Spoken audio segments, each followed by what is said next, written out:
Hey, morning, guys. It's now time for the Okeechobee Fishing Report. You know, we got another little cold spell coming. We got that uh, new tournament coming to town this week.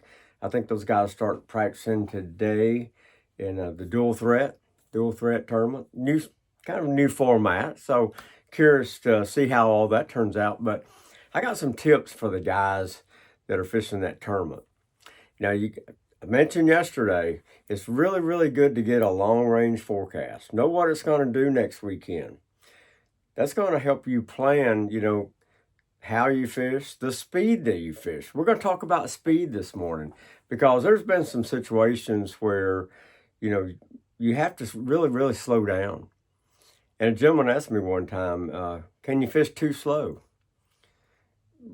It's impossible to fish too slow. I don't fish slow very well. I'm kind of a mover and a shaker. I cover a lot of water, throw a lot of fast baits. But folks, I know for a fact that you can catch more fish sometimes when you slow down. There's been a situation on the Harris chain one time. It was in a Bassmasters tournament, and Kevin Worth gave me a tip. Me and Kevin Worth and Scroggins, Big Show, was Terry Scroggins was fishing that event, and Kevin got on this deal with a trick worm. He would fish around lily pads. He'd throw it in there and let it set. He said, "Don't move it; just let it set." And if you did that, you caught fish. If you threw it in there and worked a little bit, you would never get a bite. Now, I know for a fact that's happened. I've seen it happen here on Okeechobee one time.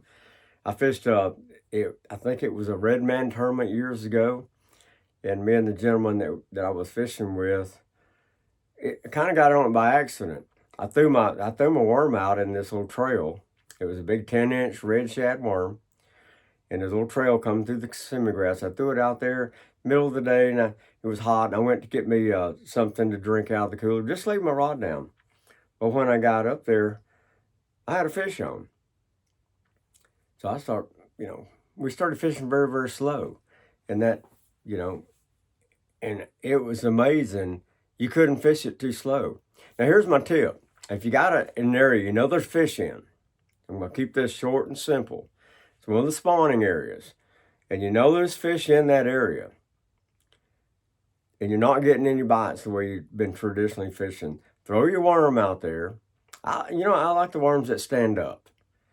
Kevin, he was throwing a trick worm, and I drew a guy that was actually throwing a sluggo and letting it set like that.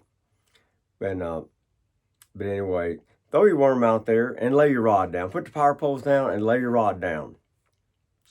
Trust me, if you don't lay your rod down, you won't fish it slow enough. You think you're fishing slow, but you're not fishing slow enough. Trust me, you got to try this. And then pick it up, barely move it just a little bit. If you don't get a bite, reel it in, make another cast. But I'm telling you, we've seen that on the Harris chain up there in lily pads, and it's kind of funny. Kevin kind of ran out of fish. Then he came in there where me and Scroggins were fishing the Little Lake Harris, where there were a lot of those lily pads in there, and you got to throw that worm out. One of the days in the tournament, I got up. When you pull up to your area, you're getting ready to fish, you got to pull your lights out and all that. I would get up and make a cast and just let my worm sit there while I'm getting everything organized, getting all my rods in the right places, getting the lights out so your amateur partner wouldn't have to deal with a big stern light standing up. And I'd go up there and I'd have a fish on. That's how I know this worked for a fact. You couldn't fish it too slow. And it's called dead sticking. Everybody knows it. Some of the old timers say, when you're fishing a worm and they're not biting, throw it out there and smoke half a cigarette before you move your worm. Well, none of us smokes anymore. So yeah, that's might be a good way of thinking about it. But the best way to do it, just lay your rod down. Lay your rod down and then pick it up and feel and see if you get a few more bites doing that. Because I guarantee you, we fish way too fast sometimes. And people are going to say, "Oh, the tournaments you won, you were fishing really, really fast with a jerkbait in real cold weather." Yeah, I was, but there was a lot of things different then. The water was deeper. The water was real clear. And the fish, we were toward the end of a cold front. It was like 4 days into a cold front. It's going to be a little different this week for guys. And those shallow water fish act a lot different too. You know, you're only fishing 2.5 feet of water in a lot of cases where these fish are bedding. So try that little trick. Throw your worm out there, dead stick it. Just make a good cast, put the power poles down, and lay your rod down. I'm telling you, power poles have helped us catch so many more fish because if you didn't have them, the boat would be moving. So pull up to your little area, put the power poles down, pick out 4 or 5 targets, move your boat up a little bit, put the power poles down again, and try that. I guarantee you it's gonna help the guys because you know this cold front's coming in again, but I think toward the end of the week things are gonna get a little bit better.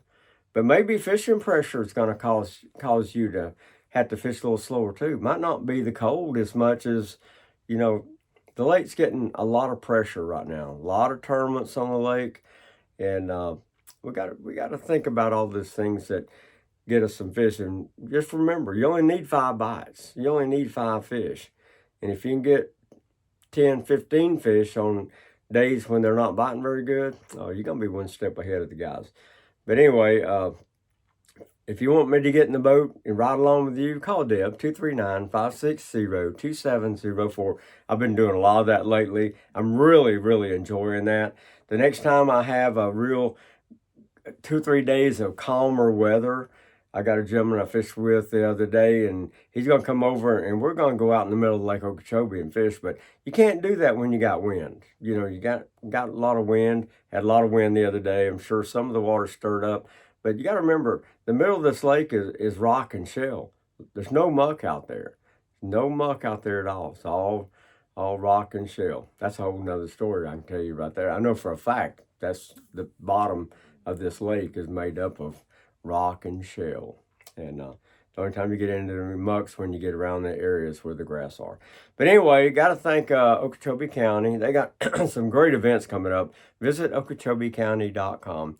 Lakeshore Marine, got a problem with your boat, go by and see Steve and the folks. They'll make sure you get back out there on the water. Or power pole.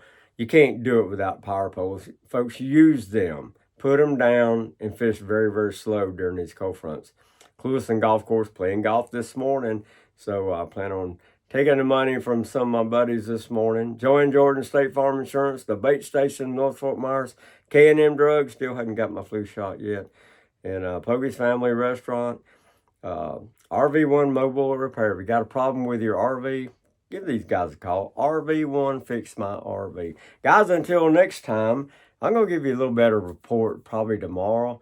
I got some trips coming up, so we want to wish all those guys out there fishing the that dual threat tournament this week to all of them be safe. Put your lights on. Make sure you got that life jacket on at all times. Guys, until next time, y'all go fishing, and hopefully you'll stay hooked up.